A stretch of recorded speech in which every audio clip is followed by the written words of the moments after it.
एक ध्येय या भारतभूमीचं महत्त्वाचं ध्येय आहे हे सांगणाऱ्या सगळ्या महामानवांच्या विचाराला माझं अभिवादन। आपल्या सगळ्यांना माहिती आहे की येत्या 2 तारखेला 2 डिसेंबरला आपण तेल्हारा नगर परिषदेच्या निवडणुकीला सामोरं जात आहोत। नगर परिषदेची ही निवडणूक ही कुठल्याही शहरातल्या कुठल्याही ग्रामीण भागातल्या नागरिकांच्या रोजच्या आयुष्याचे प्रश्न सोपे करण्यासाठीची निवडणूक असते।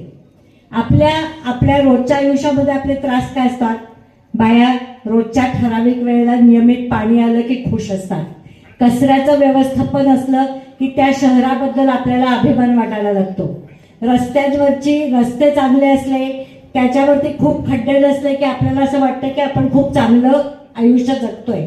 आणि ह्या ज्या सगळ्या शहरातल्या मूलभूत सोयी असतात त्या मूलभूत सोयी देण्याचं आणि शहर एक सुंदर शहर बनवण्याची जबाबदारी ही नगर परिषदेची असते।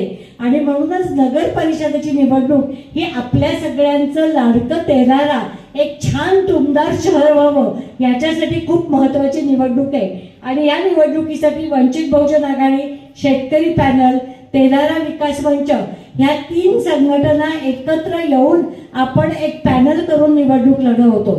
नगराध्यक्षाच्या पदासाठी विद्याताई शामसकर या उभ्या आहेत। तसंच वॉर्ड नंबर 1 मधनं संदेश पोहरकर आणि कान्होपात्र पाटकर वॉर्ड नंबर 1 मधनं उभे आहेत। वॉर्ड क्रमांक 2 मधनं सुशीला तांडे आणि प्रदीप सोनटक्के निवडणूक लढवत आहेत। वॉर्ड नंबर 3 मधनं सुनीता सोनोने आणि अनुप मरके निवडणुकीच्या रिंगणात आहेत।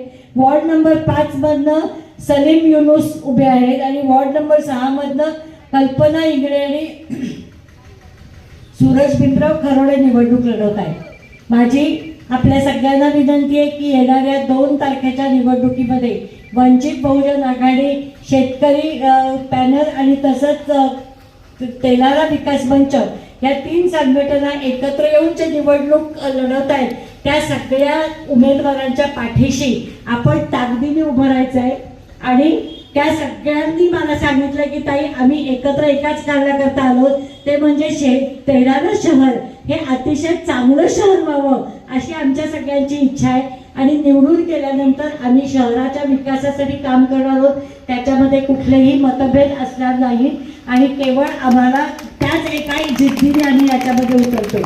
आता ज्या जिद्दीने आपले सगळे उमेदवार याच्यामध्ये उतरत आहेत त्याच जिद्दीने त्यांना निवडून देणं आणि नगर परिषदेमध्ये आपली सत्ता आणणं ही आपल्या सगळ्यांची जबाबदारी आहे।